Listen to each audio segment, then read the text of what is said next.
حضرات کا شکریہ ادا کرتا ہوں کہ بہت ہی شارٹ نوٹس کے باوجود آپ حضرات نے ہم لوگوں کی اپنی دعوت پر توجہ کی اور یہاں تشریف لائی۔ اس وقت آپ حضرات کو بلانے کا مقصد یہ ہے کہ اسلامک فقہ اکیڈمی انڈیا جو جنوبی ایشیا کا سب سے معتبر فقہی ادارہ ہے، اس کا 27واں سیمینار ممبئی میں اسی ماہ نومبر میں 25، 26، 27 تاریخ کو منعقد ہونے جا رہا ہے۔ اس کے بارے میں آپ حضرات کو معلومات فراہم کی جائیں۔ اس اکیڈمی کا بیک گراؤنڈ یہ ہے کہ مسلمان اس بات پر یقین رکھتے ہیں کہ قرآن و حدیث کے ذریعے ہمیں جو ہدایات دی گئی ہیں وہ قیامت تک انسانیت کی رہنمائی کرتی رہے گی۔ لیکن یہ بھی ایک حقیقت ہے کہ ہر دور میں ٹیکنالوجی کی ترقی کی وجہ سے، سائنسی آلات کی پیدائش کی وجہ سے اور معاشی نظام، سیاسی نظام، اخلاقی حالات، لوگوں کے رسوم و رواجات، معاملات اور کاروبار کے طریقہ لی جا سکتی ہے، لیکن جو نئے مسائل پیش آئیں ان کی کوئی حد نہیں ہے۔ تو جو نئے مسائل پیش آئیں ان میں علماء کی ذمہ داری ہے کہ وہ قرآن و حدیث کی ہدایات کو سامنے رکھتے ہیں اور موجودہ عہد کے حالات، ضرورتوں اور مصلحتوں کا تجزیہ کرتے ہوئے ان کا فقہی اور شرعی حل پیش کریں۔ اس کو فقہ کی اصطلاح میں اجتہاد کہتے ہیں اور حدیث کا ذکر ہے۔ اجتہاد کی ایک شکل تو انفرادی ہے، کوئی مسئلہ آپ کے سامنے آئے، آپ نے کسی مفتی سے، کسی فقیہ سے اس کے بارے میں سوال کیا، آپ کے سامنے پیش کرنا، یہ انفرادی طریقہ اجتہاد ہے اور اس کا ثبوت بھی حدیث سے موجود ہے۔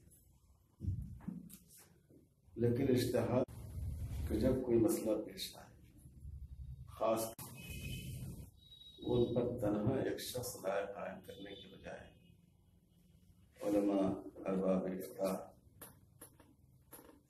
کی ایک جماعت مل کر اس پر غور کرے،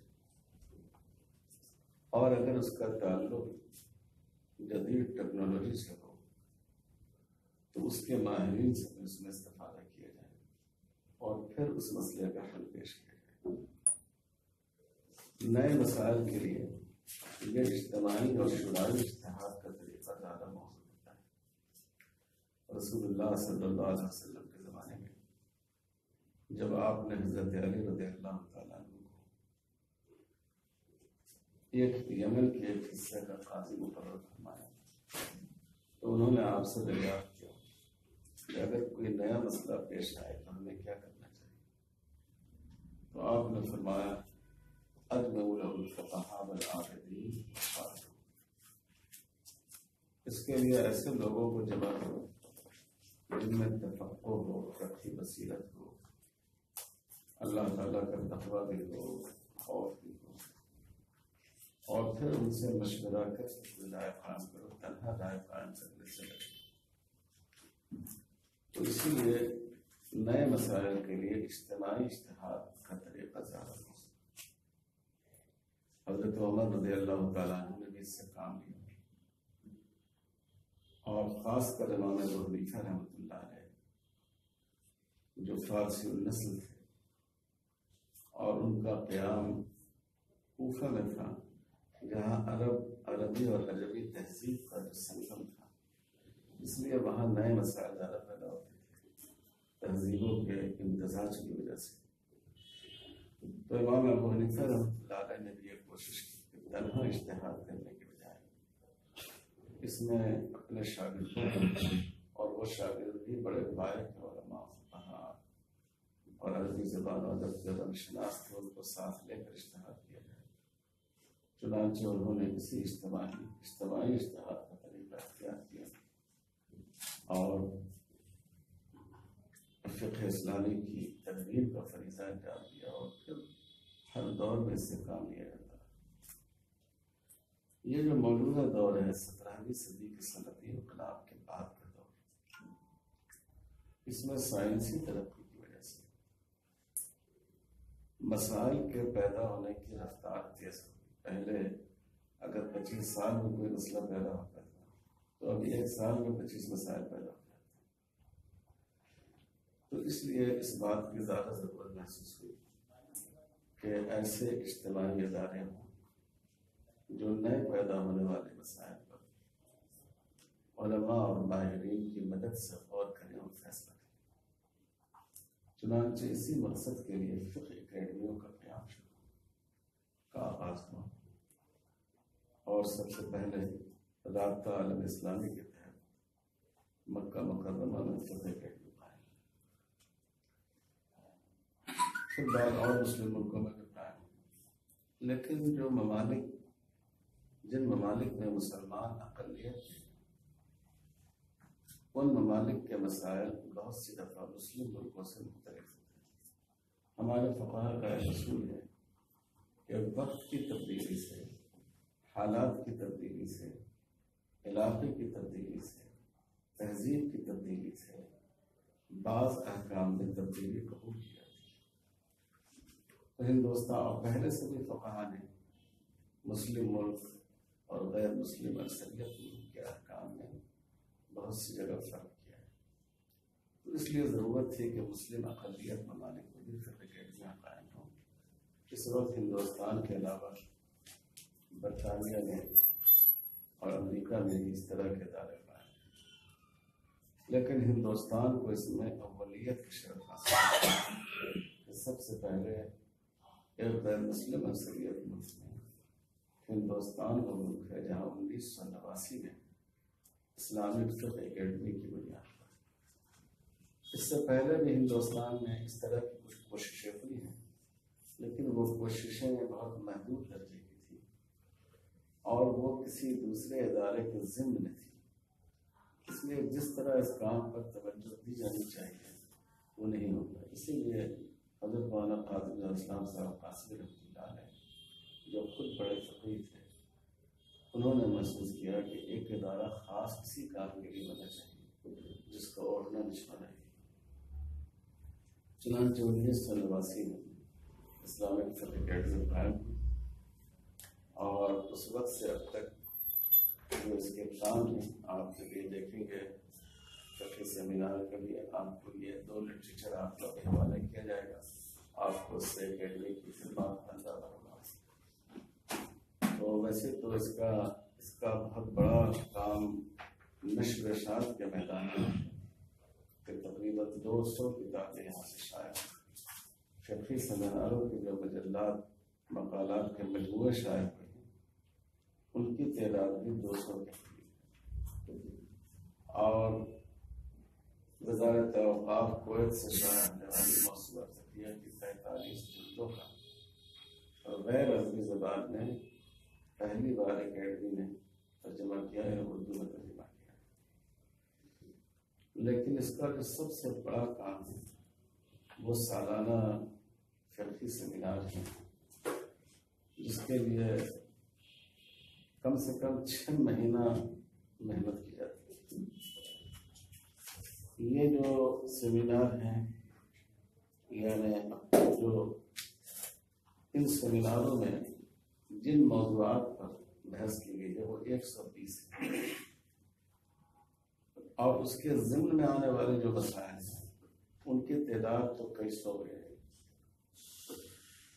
اس میں میڈیکل مسائل، معاشی مسائل، ہندوستان کے تناظر میں سیاسی مسائل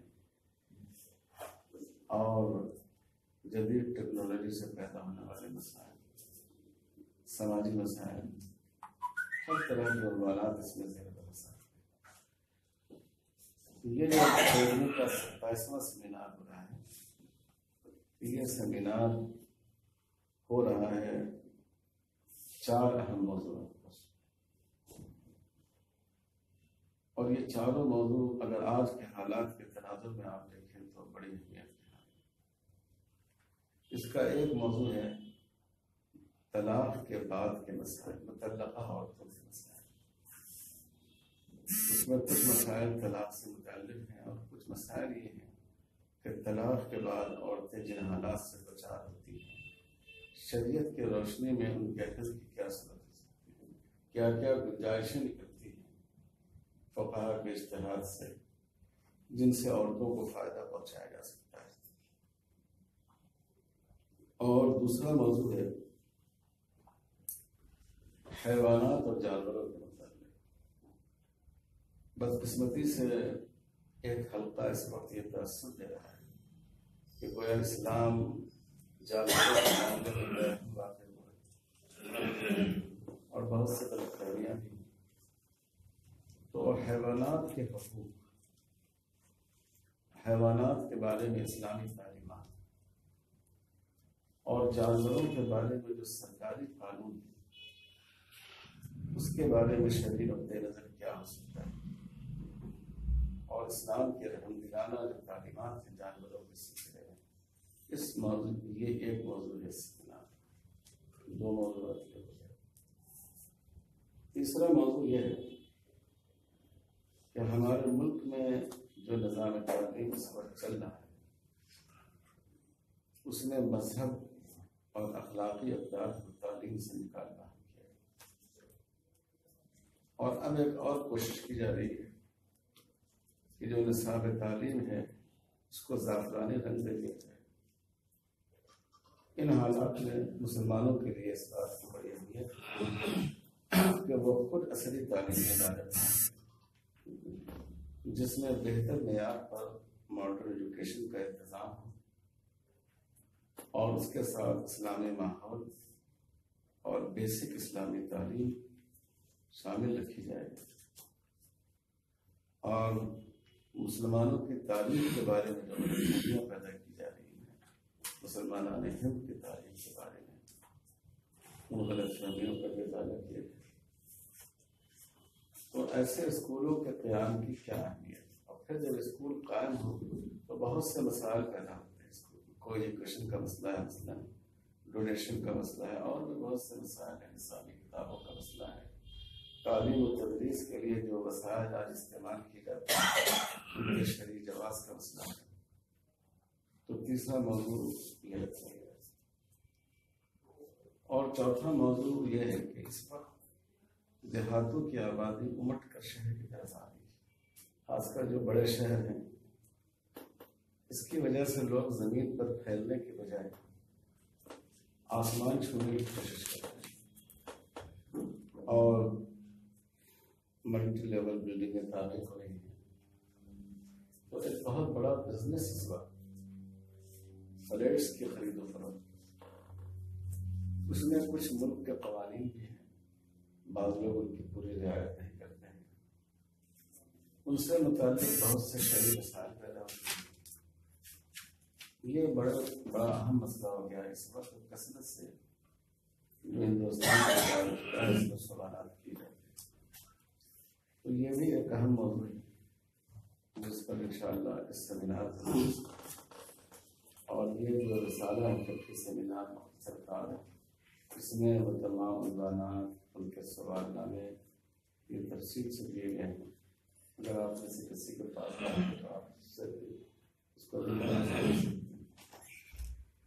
اکیڈمی کے اس سیمینار میں پوری توقع ہے کہ ملک بھر سے 300 سے زیادہ، کشمیر سے لے کر آسام اور کیرالہ سے لے کر دلی تک، پنجاب تک، انشاءاللہ 300 سے زیادہ مشاہیر اور معتبر اسلامی کی شرکت ہوگی، اور اس کے علاوہ بیرون ملک سے سعودی عرب، قطر، کویت، بحرین اور ہمارے سارک ممالک میں سے افغانستان، اور اس سے آگے بڑھ جائے گی ایران اور ترکی، ان تمام جگہوں سے علماء اور اسکالرس کے وفود کے آنے کی توقع ہے، اور ان کی طرف سے مجھے بھی مل چکی ہے۔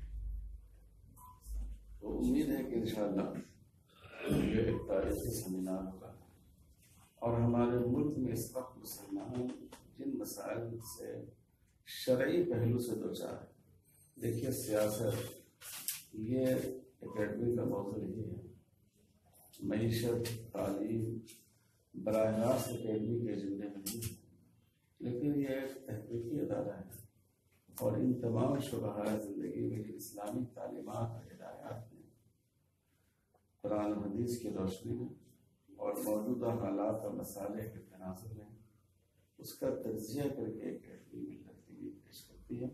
اسی لیے عالم اسلام میں جنوبی ایشیا کا سب سے معتبر ادارہ سمجھا گیا ہے۔ کئی عرب ملکوں میں یونیورسٹیوں میں لوگوں نے پی ایچ ڈی کیا ہے اس پر اکیڈمی پر، اور جو وہاں ان آراء کو جمع کیا گیا ہے جو اجتماعی فیصلے کی حیثیت رکھتی ہے، ان میں اسلامک اکیڈمی کے فیصلوں کو شامل کیا گیا ہے۔ اللہ تعالیٰ اس سیمینار کو کامیاب کرے۔ اسی سلسلے میں آپ حضرات کو رحمت دی گئی، اور مجھے امید ہے کہ اس وقت بھی اور سیمینار کے دوران بھی اور سیمینار کے بعد آپ حضرات کا خصوصی تعاون اکیڈمی کے شامل ہوگا۔ السلام علیکم ورحمۃ اللہ۔ پہلا سوال میرا، آپ نے کہا کہ طلاق کی بات جو اس پہ تفصیلی بات چیت ہوگی۔ اس سے پہلے آپ نے کہا تھا کہ جو غیر مسلم اکثر کی ممالک ہوتے ہیں وہاں پر کچھ ریلیکسیشن یا سہولت کی بات ہوتی ہے، تو ابھی کچھ ہی دنوں پہلے طلاق چلا تھا کہ مسائل پہ اتنا بڑا بوال ہو رہا ہے، تو کیا کہیں آپ مطلب ہندوستان کے جو مطلقہ خواتین ہیں کہیں آپ ان کے لیے فقہی طور پر یا شرعی طور پر سہولت ڈھونڈنے کی کوشش کر رہے ہیں؟ دیکھیے جو اور الگ ممالک سے الگ ہو سکتی ہے۔ اکیڈمی اس طرح کی کوششیں پہلے بھی کرتی رہی، میں اس کی 2-3 مثالیں آپ کو دوں گا۔ جیسے حالت نشہ کی طرح اس میں فقہا کے 2 رائے ہیں، تو اکیڈمی نے یہ رائے اس سے پہلے پیش کی کہ چونکہ ہندوستان میں مسلم ملک نہیں ہے، یہاں شراب پر کوئی پابندی نہیں ہے، تو اس لیے اس میں ان فقہا کے رائے پر عمل کرنے کی گنجائش ہے جن کے نزدیک حالت نشے کی طلاق واقع نہیں ہوتی۔ اسی طرح طلاق کے واقعات کو روکنے کے لیے یا کسی سنجیدہ جذبے کے بغیر اور نامنصفانہ طور پر دوسرے نکاح، ایک تو یہ ہے کہ واقعی آدمی کی ضرورت ہے دوسرا نکاح کا شریعت میں جائز۔ بعض دفعہ ایسا ہوتا ہے کہ ایک آدمی پہلی بیوی کو تکلیف پہنچانے کے لیے دوسری شادی کرتا ہے، اور پہلے سے اپنے ذہن میں طے رکھتا ہے کہ اس سے ہم کو کوئی تعلق نہیں رکھنا ہے، اس سے ذہن میں ہمارے بچوں کی نکاح نہیں کرے گی۔ ظاہر یہ غلط شریعت کے ایک اجازت کا غلط استعمال۔ تو ایسے واقعات کی تدارک کے لیے اس میں ہم لوگوں نے یہ بات طے کی تھی کہ اگر نکاح کے وقت عورت بیوی کوئی شرط لگا دیتی ہے تو وہ شرط شرعاً معتبر ہے، جیسا کہ امام احمد بن حنبل کا مذہب ہے۔ جیسے عورت یہ کہتی ہے کہ اگر آپ کو میری موجودگی میں دوسرے نکاح کی اجازت نہیں، تو اس شرط کی اہمیت ہو۔ اب اگر اس نے دوسرا نکاح کر لیا تو نکاح تو درست ہو جائے گا، لیکن صرف دوسرے نکاح کرنے کی وجہ سے بھی اگر عورت علیحدگی کا مطالبہ کرتی ہے تو امام احمد بن حنبل کیا حنابلہ کیا ہے، اس کا مطالبہ قابل قبول ہے۔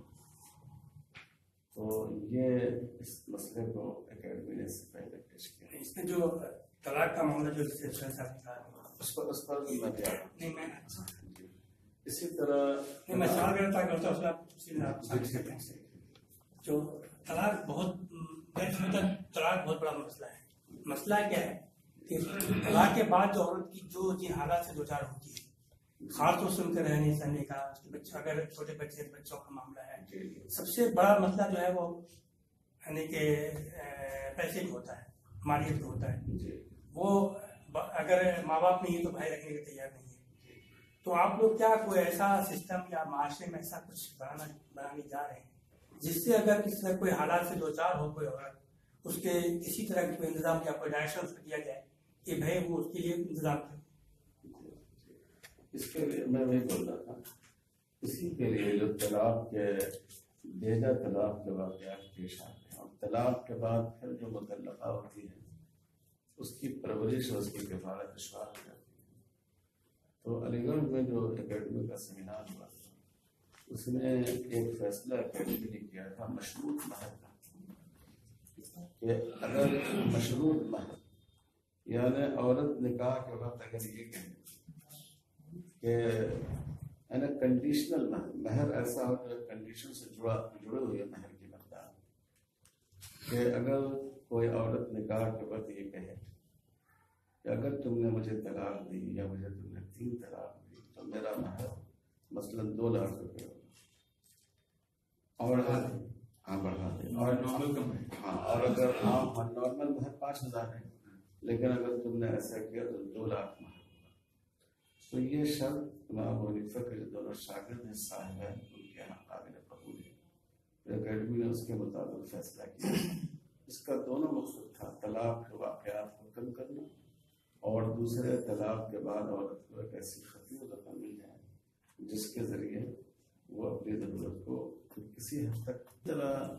یہ جو سیمینار ہی اس طرح کے بعد مسائل، ابھی میں اس پر کوئی اظہار خیال اس لیے نہیں کر سکتا کہ جب تک فیصلہ نہ ہو جائے اس وقت تک ہمیں اپنے طور پر رائے نہیں دینی چاہیے. لیکن اس میں بھی ایسے سوالات رکھے گئے ہیں کہ جب عورت مطلقہ ہو جائے تو اس کے کیا کیا حقوق ہیں جو لازم کیے جانے چاہیے، اس سے متعلق کیا ذمہ داری ہے، اور اگر کسی نے 3 کے عدد کی صراحت کے ساتھ طلاق نہیں دی، یہ نہیں کہا کہ میں تم کو 3 طلاق دیتا ہوں، صرف اللفظ طلاق کو 3 بار اس نے کہا، طلاق طلاق طلاق، تو ایسی صورت میں کیا 3 طلاق واقع ہوگی یا 1 طلاق واقع ہوگی، یہ سب فقہاء کا بحث ہوگی. تو ان مسائل کا احاطہ اس میں اسی لیے کیا گیا ہے کہ طلاق اور طلاق کے بعد جو صورتحال پیدا ہوتی ہے اس کو حل کرنے کی کوشش کی. یہ مولانا یہ اتنا بڑا ادارہ قائم کیا 25 سال میں، جی تو ہمارے پاس جو روایت پسند ہے، خاص طور ہمارے جو دیوبند سے جو وابستہ ہے یا وہ ہے، یعنی وہ ابو حنیفہ نے جو کچھ بھی فرمایا وہ ہر سے آتے ہیں. اب اس زمانے کے جو حالات تھے یہ تھے، اس سے ہٹنے کے لیے تیار نہیں ہے. تو یہ جو مائنڈ سیٹ ہے، ذہنی شاکلہ ہے، اس کو توڑنے میں اکیڈمی کامیاب کیوں نہیں ہو رہی؟ کیونکہ آپ نے اتنے موضوعات پر یہ کیا ہے، اس کا ریفلیکشن جو سوسائٹی میں نظر آنا ہے، علماء کے تفصیل میں نظر آنا چاہیے، وہ کہیں نظر نہیں آتا ہے.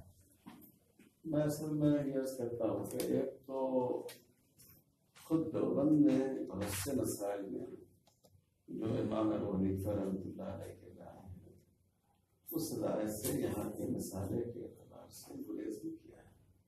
جیسے امام ابو حنیفہ رحمۃ اللہ علیہ کی رائے دعوت کو رسول کے جائز نے کی، لیکن دیوبند کا فتویٰ ہے کہ سلطان. اسی طرح جو منشیات ہیں اس میں جو غیر انگوری شراب، انگور کے علاوہ دوسری، اس کے بارے میں امام ابو حنیفہ کے یہاں تھوڑی سی وہ پائی جاتی ہے کہ اس زمانے میں انگوری کی شراب استعمال کی جاتی تھی نشے کے لیے، لیکن دیوبند کا یا حناف کا فتویٰ اس پر نہیں. اور دوسرے 3 طلاق کے بارے میں لوگ یہ سمجھتے ہیں کہ یہ امام ابو حنیفہ کی رائے ہے. ایسا نہیں، امام ابو حنیفہ، امام مالک، امام شافعی، امام احمد، امام بخاری سب کی وہی رائے ہے. لوگوں میں کے ذہن میں عام طور پر یہ بات ہے، سوائے رواشیوں کے اور ہمارے اہل حدیث بھائیوں کے، جتنے پوری امت کی رائے ہی رہی. تو یہ تو میں اس لیے کہہ رہا ہوں کہ اکثر اس کے بارے میں غلط فہمی پائی جاتی ہے. جہاں تک یہ ہے نظریے میں تبدیلی کی بات ہے، سوچ میں تبدیلی کی بات ہے، تو میں سمجھتا ہوں اگر آپ ہماری تجویزوں کو غور سے پڑھیں اور اس وقت جو خطابات دیے جا رہے ہیں ان کو دیکھیں تو اکیڈمی کی کوششوں کے بعد سے اس نے بہت ساری کام کیا ہے، بہت سارے مسائل میں دوسرے فقہا کی رائے ضرورت کے تحت قبول کرنے کا رجحان یہ اکیڈمی نے پیدا کیا اور اب دوسرے لوگ بھی اس رجحان کو قبول کرتے ہیں۔ لیکن یہ ضرور ہے کہ اس کی رفتار بہت وہ ہے، آدمی جب کسی رائے کو اپنے فہم کے مطابق درست سمجھتا ہے تو اس کو یہ کہنا کہ آپ اس رائے کو چھوڑیں بہت مشکل ہوتا ہے۔ نہیں، میرا کہنے کا مطلب یہ ہے کہ ہمارے جو علماء کا جو طبقہ ہے جو مدارس کو تین تفصیلیں کہتے ہیں، ان کے پیش نظر یہ رہتا ہے کہ اسلام ایک دعوتی مذہب ہے، ہم کو دعوت کی پہلی جیسے 3 طلاق کا معاملہ ہے، 3 طلاق بیک وقت 3 طلاق کا ہے بھائی 3 مہینے اگر کوئی انتظار کر لیتا ہے اس کا ایک میسج جو جاتا تھا، تاثر جو جاتا تھا، یہ سپریم کورٹ میں یہ جو ہوتا رہا چکر ہے وہ بھی اشتہاری تھا نا معاملہ، وہ جو 3 طلاق جائز قرار دینے کے بیک وقت وہ بھی ایک اشتہاری تھا، وہ کوئی پانی مسئلہ تو آئی نہیں۔ تو یہ جو چیز ہے یہ کبھی سامنے نہیں رکھتے ہمارے علماء کرام، میں اکثر کی بات کر رہا ہوں، میں ایکسپشن کی بات نہیں کر رہا ہوں، یہ جو کیفیت جو ہے پیدا ہوگی۔ ایک سوال میں جوڑ دوں اس میں، جی ابھی آپ نے جتنی باتیں بولی اس سے مجھے ایسا لگ رہا ہے کئی ٹیچر کہ اسلامک اکیڈمی میں ہمیشہ سماجی حالات کے مد نظر اور شریعت میں جتنی بھی صورت مل سکتی ہے اس کو سامنے رکھتے ہوئے حقوق کی پاسداری کی وکالت کی ہے اور جتنے حقوق بچ سکتے ہیں بچائے جائے۔ تو ابھی جو ہندوستان میں کیا ہوتا ہے کہ مسلمانوں کی جو متعلقہ خواتین ہوتی ہیں سب کی حالت آلموسٹ بہت ہی درگتی والی ہوتی ہے، پیچیدہ ہو جاتی ہے۔ تو کیا اس سیمینار کا یہ مقصد یہ ہے کہ ان کے جو بعد شادی کے بعد جو حقوق ہوتے ہیں جو سماجی انسانی یا معاشی جس طرح کے ذہنی حقوق اس کو محفوظ کرنے کی پہل کر رہے ہیں آپ لوگ؟ یقین دیکھیے بہت سی چیزیں مسلم پر سپورٹ کرتا ہے لیکن ہم اس کے لیے علمی اور فکری بنیاد تیار کرتے ہیں۔ تو اس موضوع کو رکھنے کا مقصد یہ اصل یہ ہے کہ جو اولاً تو آپ خود اس بات کو جانتے ہیں کہ جتنا زیادہ اس کا پروپیگنڈا کیا جاتا ہے حقیقت اس کے مقابلے میں بہت کم ہے، لیکن جتنا بھی ہے وہ غلط ہے، وہ بھی نہیں ہونا چاہیے۔ تو اس کا مقصد یہی ہے کہ شریعت کے اصولوں کی روشنی میں ایک متعلقہ عورت کے مسائل کو کس طرح حل کیا جا سکتا ہے۔ ہم کل ہو کر اس شریعت کی روشنی میں ہم حکومت سے یہ بھی مطالبہ کر سکتے ہیں کہ وہ شریعت میں اس کا یہ ہے نا اس کے مطابق قانون بنائیں، یہ بھی بات رکھی جا سکتی ہے۔ جیسے اگر میں اختصار بتا دوں تو شاید وہ نامناسب نہ ہو۔ میں گوا گیا تھا، وہاں کامن سول کوڈ پرتگیزیوں کا قانون نافذ ہے، اس میں مسلم غیر مسلم سب کو کراتے تھے۔ یہ سوال تھا تو میں نے ان کو چند حل بتائے، ان میں ایک حل یہ بھی تھا کہ عام طور پر جو طلاق کے واقعات پیش آتے ہیں شادی کے 5 سے 10 سال کے درمیان کہ عمر زیادہ ہوتی ہے کم اس کی عمر بالکل شروع نہیں ہوتا ہے۔ یہ مدت ایسی ہے کہ جس میں عورت عام طور پر 2-3 بچوں کی ماں، اور ہمارے یہاں تمام فقہا اس بات پر متفق ہیں کہ جب تک کہ وہ بچے اس کے زیر پرورش ہوں بچوں کا نفقہ تو واجب ہے ہی مت، اس عورت کی اجرت پرورش واجب، اور یہ بھی لگتا ہے کہ وہ اتنی ہونی چاہیے کہ جس سے اس کے کھانے پینے، لباس و پوشاک اور رہائش یہ ساری ضرورتیں پوری ہو جائیں۔ اور ایک لڑکی کے بالغ ہونے تک ماں کو پرورش حاصل ہے۔ اور میری ذاتی رائے یہ ہے کہ امام مالک رحمۃ اللہ علیہ کے یہاں جب تک لڑکی کی شادی نہ ہو ماں باپ کا پرورش حاصل ہے۔ اور آج کے بگڑے ہوئے حالات میں یہ رائے زیادہ بہتر ہے کیونکہ ماں اپنی بیٹی کی اس دعوت کی اس طرح حفاظت کر سکتی ہے، باپ یا سوتیلی ماں نہیں ہو سکتی۔ تو اب آپ دیکھیے کہ اس میں 10-12 سال 13 سال 15 سال کا ایسا وقت مل جاتا ہے کہ جس میں اس کی ضروریات پہلے شوہر کے ذمہ واجب کی جا سکتی، قانونی طور پر بھی واجب کی جا سکتی ہے، اور یہ 15 سال 10 سال کی مدت کم نہیں ہوئی۔ اس میں ایک آدمی کی زندگی سیٹ اپ ہو جاتی ہے، اس کے بچے اصلاح ہو جاتے ہیں کہ وہ اس کی حفاظت کرتے ہیں۔ جیسے کہ ایک خط ہے، اس کو بھی ہم لوگوں نے اس میں شامل رکھا ہے. تو اس طرح کی اور بھی کئی باتیں ہیں جو اس میں. ایک سوال اکیڈمی نے جی کیا اس چیز پر غور کرنے کی کوشش کی ہے کہ طلاق کیوں مطلب ہوتا ہے؟ ایسا تو ہے نہیں کہ طلاق جو ہے زبردستی دی جاتی ہے، عورتوں کی بھی کچھ نہ کچھ اس میں مجبوریاں ہوتی ہوں گی، مردوں کے بھی کچھ نہ کچھ مجبوریاں ہوتی ہوں گی. تو کیا اس کا فکر اکیڈمی نے کچھ فائنڈ آؤٹ کیا ہے؟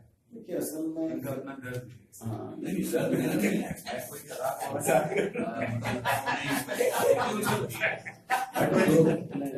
مردوں کے نکل کے آتا ہے کہ بھائی عورت میں ذاتی علی گڑھ کا مسئلہ آیا ہے، انہوں نے باقاعدہ الزام لگایا ہے کہ یہ ذاتی کر رہی ہیں ہمارے ساتھ. کیا اس طرح کی چیزوں کا بھی کیا نام ہے؟ دیکھیے اصل میں اسلام جو ہے وہ تو عدل کا قائل ہے. ایسا نہیں ہے کہ طلاق کے ہر واقعے میں منفی قصوروار ہوتا ہے. واقعی ایسے واقعے کے میں قاضی بھی ہوا ہوں، بعض ایسے واقعات پیش آتے ہیں جس میں عورتوں کی طرف سے بھی زیادتی ہوتی ہے، لیکن زیادہ تر واقعات جو پیش آتے ہیں اس میں ایسا محسوس ہوتا ہے کہ جیسے عورتوں کے ساتھ زیادتی کی گئی ہو. تو ہم لوگ تو ہر پہلو کا غور کرتے ہیں اور کن حالات میں ایک عورت کو علیحدگی کے مطالبے کا حق حاصل ہے، اس پر اکیڈمی نے کافی کام کیا ہے. کہ ایسا نہیں ہے کہ عورت چھوٹی موٹی بات پر نہ مرد کا طلاق دینا جائز ہے نہ عورت کے طلاق کا مطالبہ کرنا جائز ہے. لیکن اصل میں جو بات آپ کہہ رہے ہیں یہ اصلاح معاشرہ کا موضوع ہے، سماج سدھار کا موضوع ہے. طلاق مسئلہ نہیں ہے، مسائل کا حل ہے اکثر حالات. جی بالکل. لیکن اس کا استعمال کب ہونا چاہیے اور کس طرح ہونا چاہیے، اس کے لیے سماج کو بیداری پیدا کی جائے. تو اکیڈمی یہ کام کرتی ہے کہ جو علمی اور تحقیقی موضوعات ہوتے ہیں اس میں تحقیق کر کے وہ چیز پیش کر دیتی ہے. اب جو مختلف ملی تنظیمیں ہیں، خود سب سے بڑا ادارہ ہمارا آل انڈیا مسلم فسٹ لا بورڈ ہے، وہ اصلاح معاشرے کی تحریک پورے ملک میں چلا رہا ہے. تو یہ ادارے ہیں جن کو ہم غذا فراہم کرتے ہیں اور اس سے یہ بات سماج تک پہنچتی ہے. ہمارا خود یہ موضوع نہیں ہے، عوامی کام کا موضوع ہے. جو مسلم جو تیار ہوئی ہے جی یہ سیمینار کے حوالے سے کتنے مدارس میں سب کچھ استعمال ہو رہا ہے، پڑھائی جاتی ہے وہ تدریس میں شامل ہے. اس کے لیے آپ نے کبھی کوشش کی ہے کہ بھائی کم سے کم ان کا ویژن جو ہے براڈ ہو جائے؟ اس کے لیے کبھی کوشش کی ہے؟ میں سمجھتا ہوں ہندوستان میں جتنے بڑے مدارس ہیں ان کی لائبریری میں تو نہیں، میں لائبریری کی بات نہیں کر رہا ہوں. میری بات تقریباً 90% اس میں کتابیں رکھی جاتی ہیں. ہر کتاب ٹیکسٹ بک نہیں ہوتی. جو کتاب تحقیق کے لیے ہوتی ہے وہ نصاب کی کتاب نہیں ہوتی ہے. تو اس میں کتابیں ہیں اور ہم لوگ کئی ورکشاپ آپ یہاں دیکھیں گے تو اس میں کئی ورکشاپ آپ کو ملیں گے جو ہم مدارس کے اساتذہ کے لیے اونچی جماعت طلبا کے لیے رکھتے ہیں اور اس میں ان کو یہی سمجھانے کی کوشش کرتے ہیں. ایک مستقل ورکشاپ ادھر کئی سالوں سے ہر سال ہمارا ہوتا ہے. سعودی عرب میں ادارہ کے تعاون سے اور پورے ہندوستان کا شمول دیوبند ندوہ وہاں کے جو جنس طلبا ہوتے ہیں ان کو پڑھا کر ہم لوگ کرتے ہیں. اس سے ذہن سازی ہوتی ہے اور ذہن سازی ہو رہی ہے. اور ایسا نہیں ہے جو ایک دو مسئلہ ایسا ہو سکتا ہے جس میں کہ اختلاف اس طرح ہے، لیکن عام طور پر ہندوستان میں علماء ہیں ان کی سوچ میں بہت سے مسائل تبدیلیاں آئی ہیں اور حالات کو دیکھ کر فیصلہ. مگر ادارے پر جو ہے یہ ایک براڈ بیس ادارہ ہے نا، جیسا کہ آپ کہتے ہیں دعویٰ کرتے ہیں. جی مگر پھر چھاپ جو ہے دیوبند کی پڑی ہوئی ہے. نہیں ایسا کچھ نہیں ہے. دیکھیے آپ دیکھتے بھی ہیں دیوبند اکثر کیا ہوتا ہے یہی جو پوچھا جا رہا تھا کہ مولانا یہ جو انتشار پیدا ہے تمام فکر لوگوں میں یا اداروں میں، کیا یہ فکر اکیڈمی جو ہے اس پر بھی کچھ کام کر رہی ہے کہ ان کو ایک پلیٹ فارم پہ لایا جائے یا چھتری کے نیچے لایا جائے ختم ہو؟ میں بتاتا ہوں تمام ہندوستان کے جتنے فقہی ادارے ہیں اس میں اکیڈمی واحد ادارہ ہے جس میں تمام مسالک کے علماء شریک ہوتے ہیں. اس میں تو میری بات اس میں دیوبندی مسلک کے لوگ بھی شریک ہوتے ہیں، بریلوی مسلک کے لوگ بھی شریک ہوتے ہیں اہل حدیث بھی شریک ہوتے ہیں، انام بھی شریک ہوتے ہیں، شفاعی بھی شریک ہوتے ہیں، ایک ساتھ مل کر مسائل پر غور کرتے ہیں اور ایک دوسرے سے اختلاف کرتے ہوئے اختلاف رائے کا تحمل کرتے ہیں. یہ ایک مزاج پیدا ہوا ہے. اب آپ کو البتہ ایک بات ذہن میں رکھنی چاہیے، اختلاف بری چیز نہیں ہے. اختلاف جھگڑا اور جدال بن جائے یہ بری چیز ہے، کیونکہ اسلامی تاریخ میں 2 موقع ایسے آئے جب تمام اختلافات کو ختم کیا جا سکتا تھا. امام مالک سے عباسی خلیفہ ہارون رشید نے کہا کہ ہم چاہتے ہیں کہ آپ کی معطا کو غلاف کعبہ سے لٹکا دیں اور پورے عالم اسلام کو پابند کریں کہ وہ اس پر عمل کریں. تو امام مالک نے کہا اس کے لیے راضی نہیں. انہوں نے کہا کہ مسائل میں ایک سے زیادہ رائے کی گنجائش ہے، آپ ایسا دباؤ نہ پیدا کریں. پھر حضرت عمر بن عبدالعزیز رضی اللہ تعالیٰ عنہ کے زمانے میں، ان کے زمانے میں بھی بعض لوگوں نے ان کو مشورہ دیا کہ آپ ایک فقہ مرتب کر کے پورے عالم اسلام میں پابند کر دیں لوگوں کو اس پر. حضرت عمر بن عبدالعزیز نے کہا کہ نہیں، لوگوں کی رائے کا احترام ہونا چاہیے، ایسا نہیں ہونا چاہیے. تو کچھ مسائل میں ایک سے زیادہ رائے کی گنجائش ہے، اور میں سمجھتا ہوں کہ یہ مسلکی جو فقہی اختلاف کی میں بات کر رہا ہوں، فقہی اختلاف کی بنا پر کوئی مثال آپ کو ایسی نہیں ملے گی کہ لوگ آپس میں ایک دوسرے سے دست و گریباں ہو گئے ہوں اور ایک دوسرے کا گریبان اور دامن تھام لیا ہو. رمضان میں مسجد میں آگ لگا کر کسی نے تو ہر سال جھگڑا ہوتا ہے. چھوٹا سوال شرعی طور پر کورٹ میرج کی کیا حیثیت ہے؟ کورٹ میرج جو ہوتا ہے اکثر بہت زیادہ ہو رہا ہے، اسی لڑکی کی شادی کے ساتھ زیادہ ہے بنا دیتے ہیں. دیکھیں اصل میں تو یہ سوال شاید اس وقت کے موضوع سے متعلق نہیں ہے، لیکن آپ کی معلومات کے لیے سے بول رہا ہوں. اگر دونوں فریق مسلمان اور کورٹ میں انہوں نے زبان سے نکاح کا اقرار کیا، تلفظ کے ذریعے، صرف سائن نہ کیا، نمبر 2، اور نمبر 3 اس میں 2 مسلمان گواہ موجود ہیں، تو نکاح منعقد ہو جائے. اگر 2 گواہ موجود نہ ہو، صرف مرد و عورت نے جا کر سائن کر دیا، یا وہ دونوں مسلمان ہیں ان میں سے کوئی غیر مسلم ہو، یا صرف سائن کیا ہو زبان سے تلفظ نہیں کیا ہو یا وہ قبول کا، تو نکاح نہیں ہے. سر 2 چھوٹی چھوٹی باتیں پوچھنا. آپ کے سیمینار میں جو کہ خواتین کے مسائل ہیں، کیا اس میں خواتین مطلب کیا بولتے ہیں بحث مباحث میں شریک ہونے والے جو مقالے نکالے وہ بھی آپ کی؟ یہ چونکہ ارباب افتاء اس میں عام علماء بھی شریک نہیں ہوتے ہیں، صرف مفتیان کرام شریک ہوتے ہیں، تو اس لیے اس میں خواتین کبھی سوچا آپ نے؟ نہیں، ہم اور جو پروگرام رکھتے ہیں اس میں خواتین کو مدد کرتے ہیں. دوسرا سوال، آپ کو دیوبند کے حلقے میں آپ کے پارلیمنٹ کیا ہے؟ دیوبند کے حلقے میں آپ کو بہت حد تک ماڈریٹ مانا جاتا ہے، آپ کے بارے میں کہا جاتا ہے کہ وہ بہت سہولت سے فتویٰ دیتے ہیں، جس کی وجہ سے جو ہے کہیں نہ کہیں ایک سختی کو نقصان پہنچتے ہیں. آپ کو لگتا ہے اچھا طلاق کی جو مخالفت؟ میں تو سمجھتا ہوں کہ پورا دیوبند ماڈریٹ. اچھا مجھے اگلا سوال نہیں ہے، آپ جو طلاق کے خلاف یا ابھی جو خواتین کے حقوق کی جو آواز ہوتی ہے وہ ایسی سوسائٹی سے ہوتی ہے جو بہت اپنے آپ کو فری سوسائٹی سمجھتی ہے اور وہ ہر طرح کے دباؤ کے خلاف ہے، اور ایک جو بہت برا دباؤ ہے اس کو کہتے ہیں پیٹریارکل سوسائٹی کا جو مائنڈ سیٹ ہوتا ہے، وہی معاملہ کی بات کی ہے آپ نے، مردوں کے تسلط کا. ٹھیک ہے، آپ کو لگتا ہے کہ طلاق کہیں نہ کہیں مردوں کے تسلط کا بہت بڑا ہتھیار ہوتا ہے؟ دیکھیے اصل میں سمجھتا ہوں کہ ایسا نہیں ہے، یعنی خاندان کی باغڈور تو کسی کے ہاتھ میں رکھنی ہوگی. کیا وہ ملک ہو سکتا ہے جس کا کوئی صدر نہ ہو؟ تو کسی کے ہاتھ میں رکھنا ہوگا باغڈور. اس کی اس حیثیت کو مرد انجام دیتا ہے کیونکہ وہ معاشی جدوجہد اور ہاتھ کر سکتا ہے، اسی لیے اس کو بعض حالات میں ولایت بھی حاصل ہوتی ہے، بعض عورت کو بھی ولایت حاصل ہوتی ہے. تو طلاق ایسی چیز نہیں جس کی وجہ سے مردوں کا، بلکہ طلاق سے تو مرد کا تسلط ختم ہوتا ہے. ایک عورت پر مرد مسلط تھا. آج آپ دیکھیں ابھی پچھلے سال ٹائم آف انڈیا کی ہندو کمیونٹی میں معلقہ عورتوں کی بہت بڑی تعداد. طلاق کا تصور نہ ہونے کی وجہ سے ایک عورت سے تعلق نہیں ہے مگر مرد کا مسئلہ کیا ہے؟ جو تصور پیدا ہوتا ہے، ہم رہ رہے ہیں غیر مسلم معاشرے میں، غیر مسلم معاشرے میں عورت جو ہے ان کا کنٹراڈکشن جو ہے 4 دیویوں کو پوجا کرتے ہیں وہ لکشمی سب پوجا کرنے والے سب عورتیں ہیں لیکن ان کے ساتھ جو سلوک کرتے ہیں جس طرح سے اس کے ساتھ جو ہوتا ہے نا وہ سمجھتے ہیں کہ مسلمان بھی اسی طرح سے ڈیل کرتے ہیں کرتے ہوئے مسلمان ہیں کیونکہ ان کو بیسک چیزیں معلوم نہیں ہے.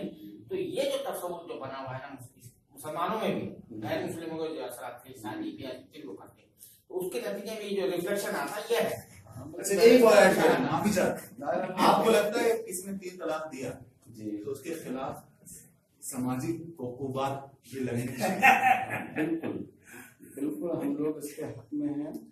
یہ تو حضرت عمر بلکہ اس سلسلے سے جڑا ہوا سوال لوگوں کا اعتراض ہے کہ حضرت عمر نے وہ سزا نافذ کی تھی تو ووٹ کیوں نہیں نافذ کرا؟ مسئلہ اگر کیا ووٹ کو ہندوستان میں کیا حکومت نے اس کو اجازت دی ہے کہ آپ سزا دیں؟ تجویز بھی پیش نہیں کی انہوں نے. بورڈ نے کہا ہے تجویز پیش کی بورڈ نے یہ بات کہی ہے بورڈ نے یہ بات کہی ہے اور ہم لوگ کہتے ہیں کہ سماجی طور پر ابھی تو باضابطہ بورڈ نے کہا کہ سماجی طور پر ایسے لوگوں کا بائیکاٹ کیا جائے ضرور سزا دی جانی چاہیے سماجی طور پر. اگر اس نے بلا وجہ 3 طلاق دیا اور 3 طلاق کی ضرورت نہیں تھی کسی طلاق اپنی دے دی تو ضرور اس کی سرزنش ہونی چاہیے اور اس پر ایسا جرمانہ ہونا چاہیے جس سے عورت کو فائدہ بھی ہو اس کی سرزنش. ابھی آپ نے یہ جو جواب رکھا ہے جی کیا آپ کو ابھی مطلب دور میں کوئی ایسا ملا کہ جس کے خلاف کیا نام ہے آپ نے جی بتائیں گے اب تک؟ دیکھیں میں آپ کو مثال دیتا ہوں. میں حیدرآباد میں قضا کا کام کرتا ہوں. میرے پاس ایک نہیں کئی واقعات ایسے آئے جس میں شوہر نے بیوی کو 3 طلاق دے دی تھی اور میں نے اس کے شوہر سے اس کو سمجھایا اللہ کا بھی خوف دلایا اور ہندوستان کا جو موجودہ قانون اس کا بھی خوف دلایا اور ایک بڑی رقم میں نے اس سے اس کی بیوی کو دلوائی 1,00,000 1.5 لاکھ روپے میں نے اس سے دلوایا کہ یہ زیادتی کی تو کم سے کم اس کی تلافی کے لیے تو اتنی رقم تو دو اور اس کو متا دلوا سکو. ہر متعلقہ عورت کے لیے متا دینا مستحب وللمطلقات متاع بالمعروف تو یہ قابل عمل چیز ہے. اب یہ نہیں ہے کہ جہاں یہ بات ہو آپ کے علم میں بھی آ جائے اخبار میں بھی آ جائے ضروری نہیں ہے بلکہ میں سمجھتا ہوں آنا بھی نہیں کہنے چاہیے. کا مقصد یہ نہیں میرا کہنے کا مقصد بائیکاٹ کروا رہا ہے